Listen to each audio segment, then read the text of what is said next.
I'm reviewing today Diagramming Sentences, a playful way to analyze everyday language by Lynn Hess. You can see here that this is a library book, although this particular book happens to be in our school library because I requested it.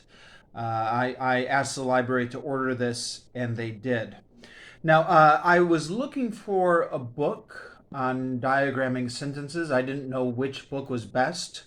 So I just did a quick Google search, and this book popped up at the top of the Google search. This seemed to be one of the most popular books on Amazon. Either that, or maybe I was searching wrong. I don't know. I do have to confess, I didn't do a lot of research on this. I was just looking for a book, any book, on diagramming sentences, and this is what popped up. I'm going through the trouble of explaining all this because once this book arrived, I'm not entirely sure this is published by a mainstream publisher. So it's by Gypsy Daughter, Tucker, Georgia. I don't know, the font and everything is, well, somebody knew what they were doing, because obviously you have to you can't do this just on Microsoft Word. But it does have a bit of a amateur look to it, doesn't it? But yeah, that disclaimer out of the way. This is one of the first books to pop up with an Amazon search, so I ordered it for the school library, and I have dutifully worked my way through all the exercises in this book. Here is all my work here. Some of it upside down. Corrections are usually in red when I got something wrong. So I've gone through, I've done the diagramming, I've checked my answers, and here I am now with my review. First, some background information.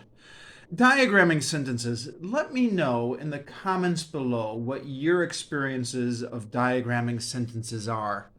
Diagramming sentences, if you're not familiar, you can probably tell from these pictures, it's a way of representing the grammar of the sentence in visual form. I have, through my research on Wikipedia, discovered what I kind of suspected anyways, that this is primarily a North American thing. It was developed in the United States, and I believe has only really been popular in the United States, although I have at least one British friend who tells me that they did a little bit of it in his school. But by and large, I don't think this is popular in England. I don't think this is popular in Australia. I don't really know about Canada. Again, let me know in the comments down below what your experience is.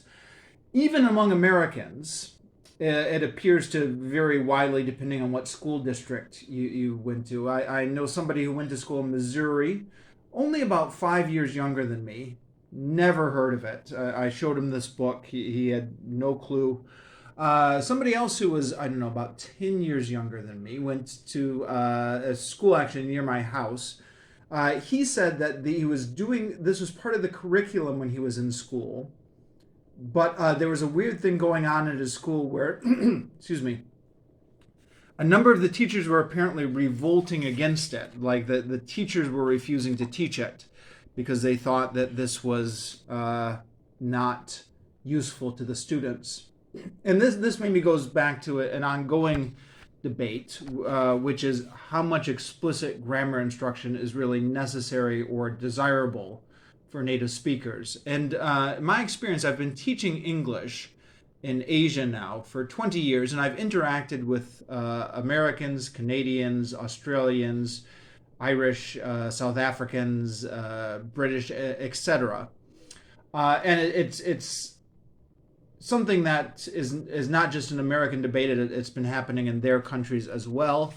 And in a lot of these countries, it sounds like for periods of time, there was no explicit grammar instruction. In fact, I get the impression that we Americans got a lot more grammar instruction in our school than people from Britain or Australia. But course, you always have to qualify these things by talking about generation, because it varies from generation to generation, and you know, I'm sure it depends on your local school district as well.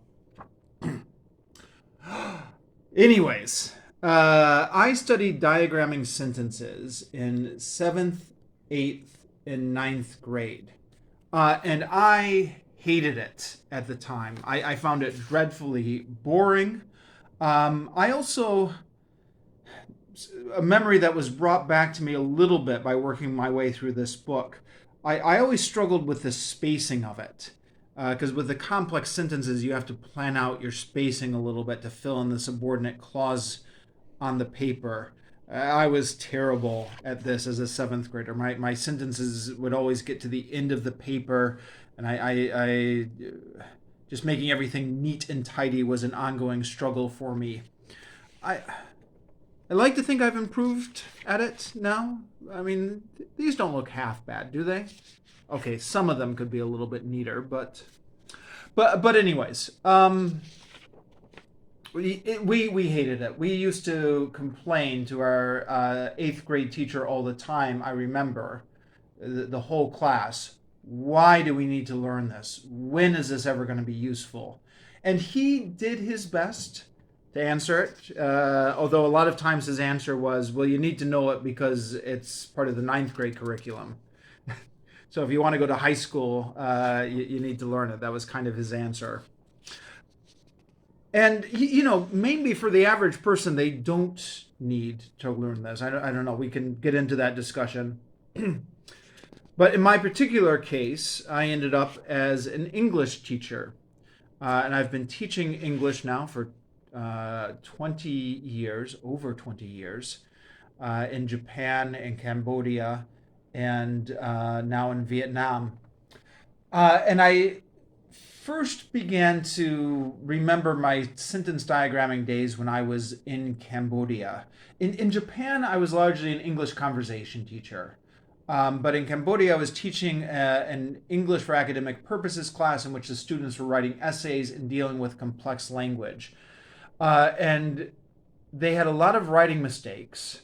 And as a native speaker, I could say to them immediately, that's wrong. But I couldn't always articulate a reason why it was wrong. It just sounded off to me. So I tried to remember my sentence diagramming from way back when in my school days, and could only partially remember it. I could remember stuff like this. But the complex sentences, there's a good example, something like this maybe, or this, I really struggled to recall how that would be diagrammed. And have been meaning to brush up on my sentence diagram ever since, and that was slightly over 10 years ago now. I'm currently in a university here in Vietnam, where I'm finding a lot of my sentences, my students are in advanced level classes, but struggle with basic sentence knowledge. So I find myself quite often going to try to diagram sentences to them to try and show them how it works out visually, or why their sentence doesn't make any sense. And again, find that I'm struggling to remember it. So I did have a look on the web, and there's tons of stuff on the web, as you would expect, because there's tons of stuff on the web about any subject now. So you can find websites on how to you can find websites on how to diagram sentences. You can find YouTube videos on how to diagram sentences. You can search for those yourself if you want. The Wikipedia page on diagramming sentences has some useful links, some of which are still working.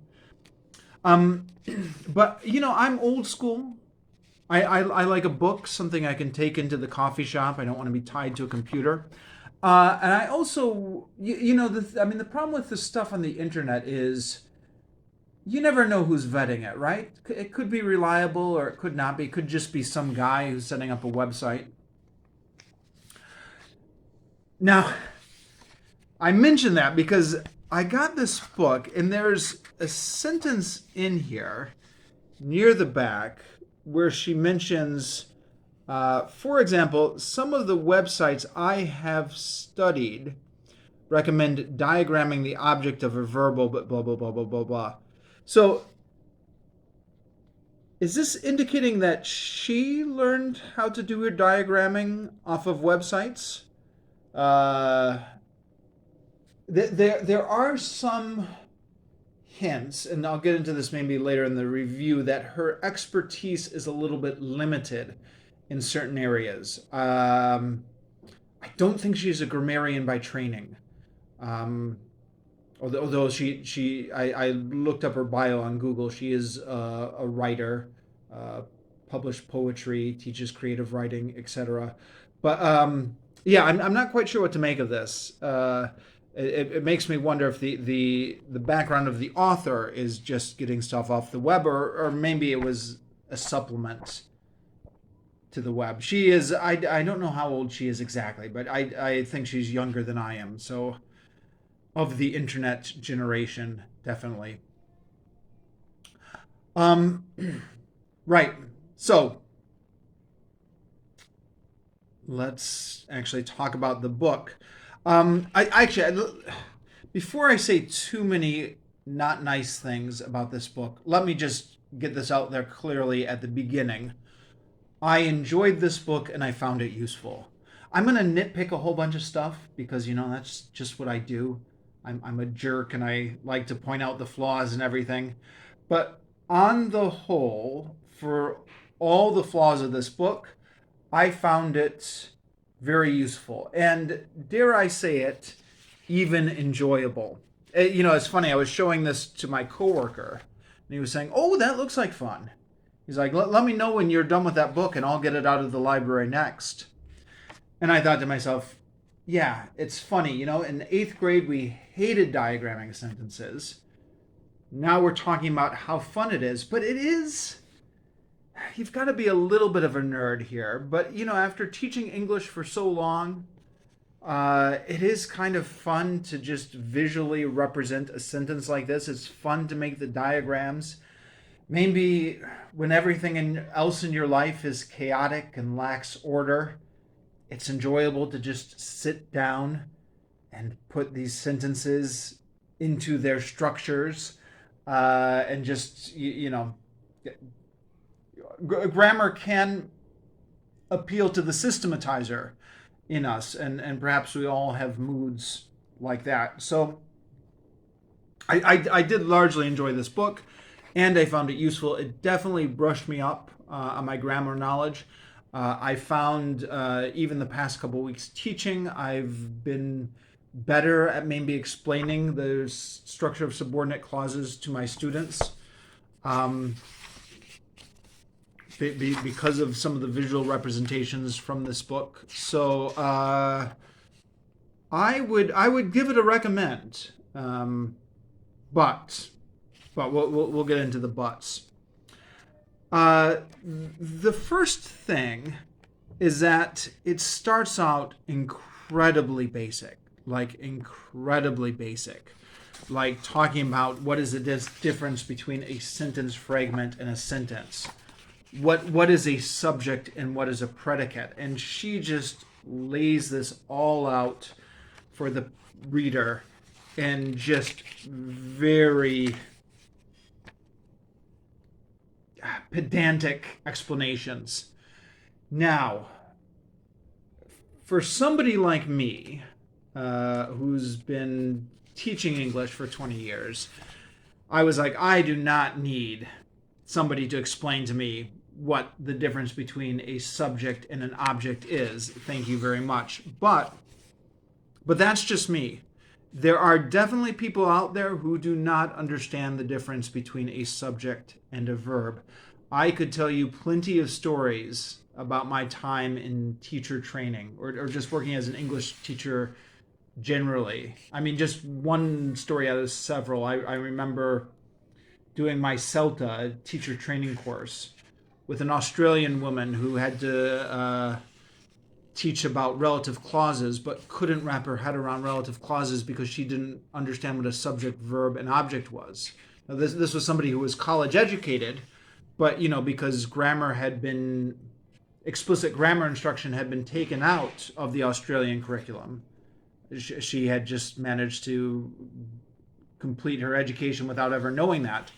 And some Americans are like that. When I was doing teacher training and trying to teach some Americans the basic parts of speech, I found that they were lacking in what I would consider basic knowledge.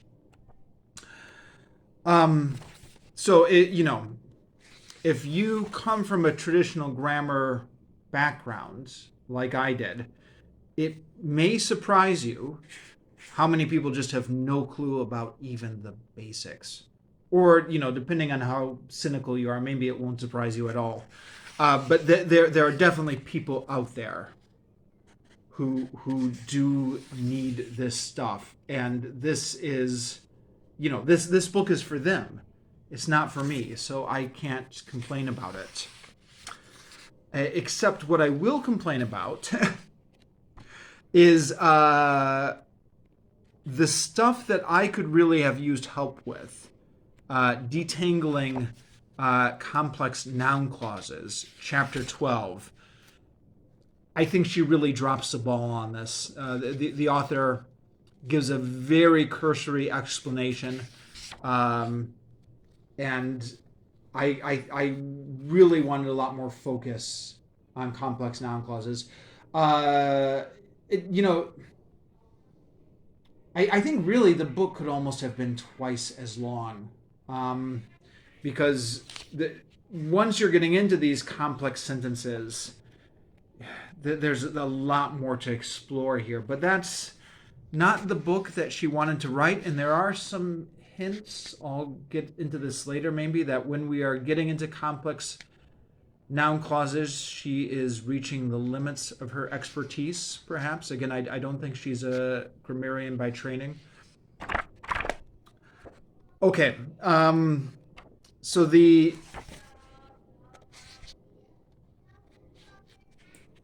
beginning chapters are very simple, but clearly laid out for what they are. But there is something that's going on throughout the book, which is very repetitive use of instruction. For example, here are the instructions for diagramming the example sentences. This is true throughout the book. Number 1, pick out the subjects, boats and buoys. 2, pick out the verb, will float. 3, now draw a baseline, but split the baseline into 2 lines for the compound subject. 4, next draw the predicate line or the subject-verb divider line. Now you can see here that the instructions for the next example sentence are largely just copied and pasted over. I mean, this is almost identical wording here. I think this is exactly the same. Number 5 is exactly the same. It's just all throughout here.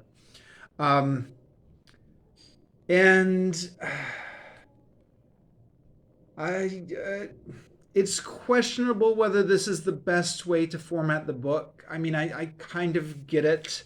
She's walking through the reader step by step. But it also assumes a reader with amnesia, right? A reader who's completely forgotten the example you just given him and needs to go back and do it all over again, or a reader who's incapable of looking behind. And that type of writing style is also in the explanation of grammar here. So here's independent clauses here, where the sentences are analyzed with very repetitive language and sentence structures. And this is a stylistic choice that did not have to be made. You could have talked about these sentences together and grouped what was similar, and then varied the sentence structure so much, was saying, well, this sentence is very similar to the first sentence. We can still see that it's got an independent clause, but you might notice that there are some key differences. You didn't have to like repeat the same sentence structure for this. Where's another example? It's really all throughout this book. Now, this is maybe just a personal failing. When I read a book, and especially as I've gotten older and have made more of a project out of my reading, I tend to be, I guess you call it maybe a little bit anal retentive about my reading. I read every word on every page and try and process it before I move on to the next page. But this is a book that's just really encouraging you to turn your brain off and just skim it very superficially. Which, when she does have important information she wants to get across to you, like when there is something different about a particular sentence, it's just so easy to miss it.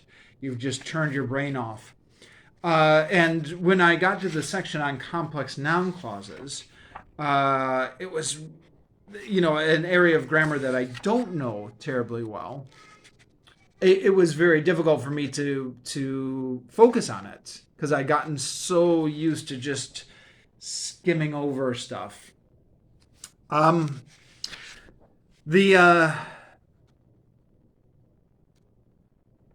being said, though, the real learning of this book is in the exercises. The explanation stuff is rather repetitive and not always great. So doing the exercises and checking your answers in the back is where the learning really comes in. And, there are any number of things which are not explained in the main text, but which you find out here, shown in the notations. Or one way of looking at this is she gives you sentences that have not been explained in her main text. You get them wrong because they haven't been explained. Then you look in the back to see what the correct explanation is with the notation, and you learn it by getting it wrong, and then finding it out. There are some minor mistakes in the answer key. For example, in Comprehensive 2, she forgot the articles the. I know, I'm a jerk for mentioning that. That's such a minor mistake. There's a major mistake where there's a completely wrong sentence for one of them.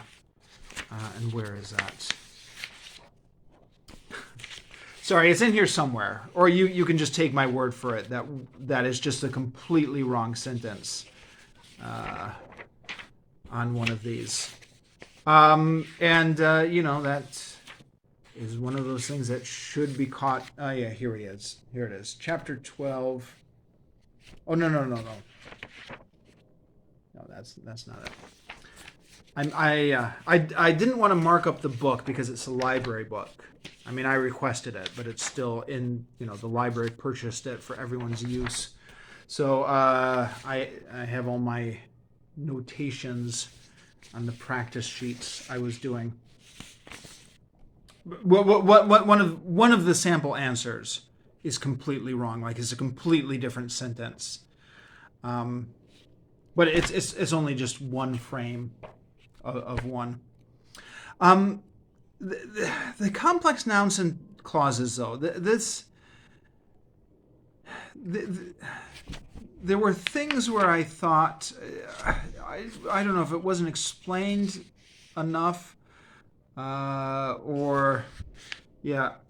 So this sentence here, that she failed is her own fault. So she diagrams that as the object. So if you're unfamiliar with sentence diagramming, the convention is she, subject, failed, and then the half line here is for the object. She failed that. But that's not functioning as the object here, right? I mean, the object would be like the test or something, but that she failed is her own fault. This doesn't make any sense. And then I thought, I saw that and I thought, well, I don't understand that at all, but okay. And then I did these example sentences, and then they had different explanations in the back.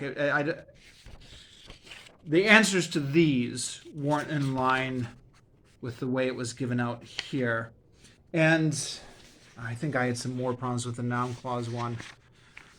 Yeah, I think there were some mistakes with the noun clause, particularly among the relative pronouns and whether they were being used as... yeah. Sorry, I'm not able to think on my feet here. I had some more problems with this, but I don't remember what they were. Apologies for not having taken better notes before doing this review. Now, let me balance that out by repeating what I said earlier. On the whole, I'm very glad I worked my way through this book, and I did find it useful on the whole. But there are those things. The other thing, and this is another minor thing to complain about, but there is some outdated or questionable stylistic advice in here about avoiding the passive voice, which is something that's very popular among school teachers, but I think largely just laughed at by linguists, because the passive voice exists in English or in any language for a reason. It's just, and again, my experience interacting with people from other countries out here in Asia is that this is just a North American thing. Australians or British people are not taught to avoid the passive voice. The other piece of outdated grammar is don't end a sentence with a preposition, which is again something that I think linguists don't take seriously. I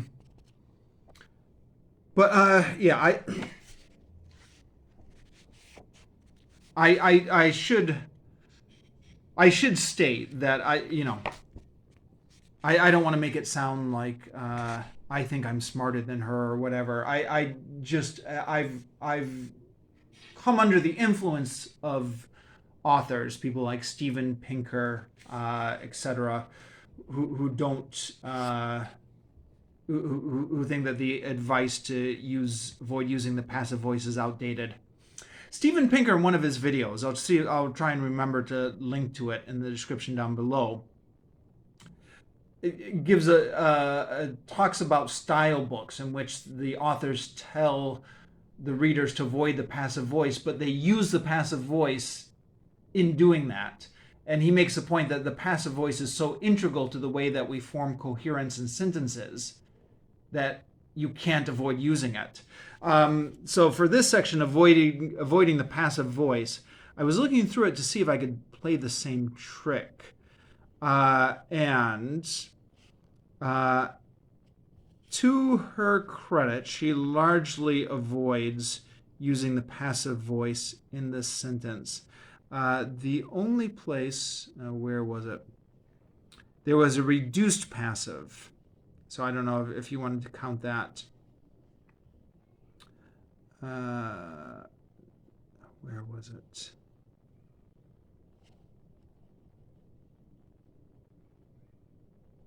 It could be it.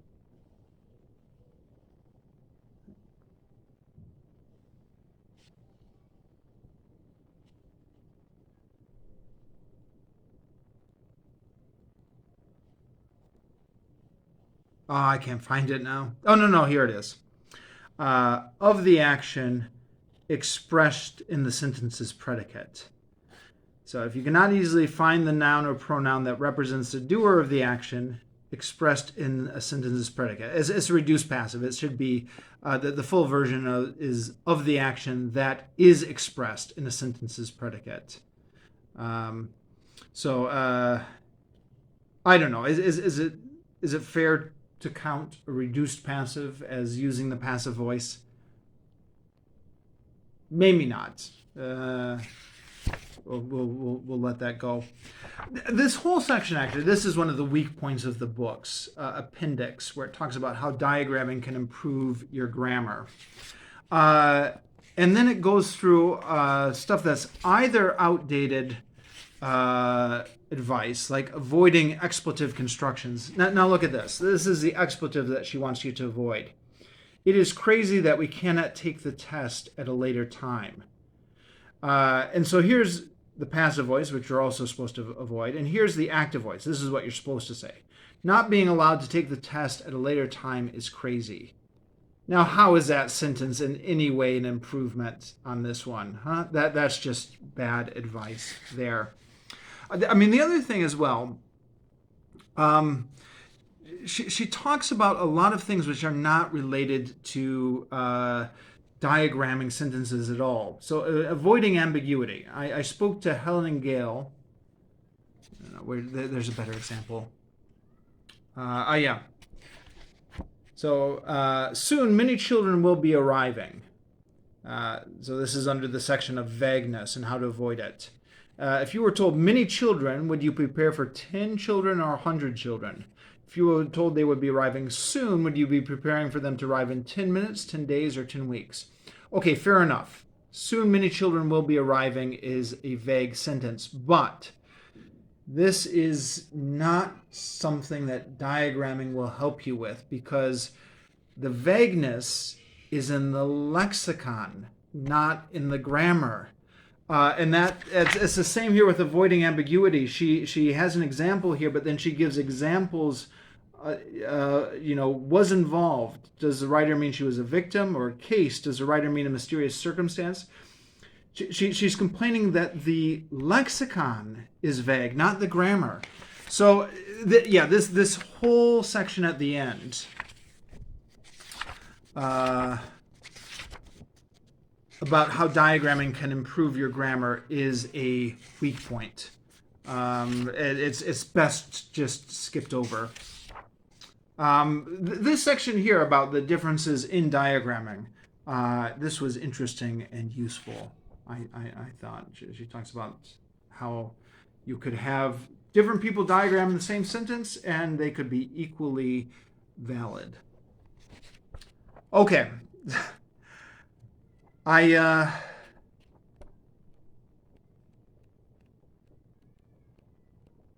was probably a little bit too mean to this book, wasn't I? Which I shouldn't be, because I get the impression that it's an independent press and an independent author. Apologies. Sorry. I'm glad I read it. Oh, something I completely forgot to mention earlier.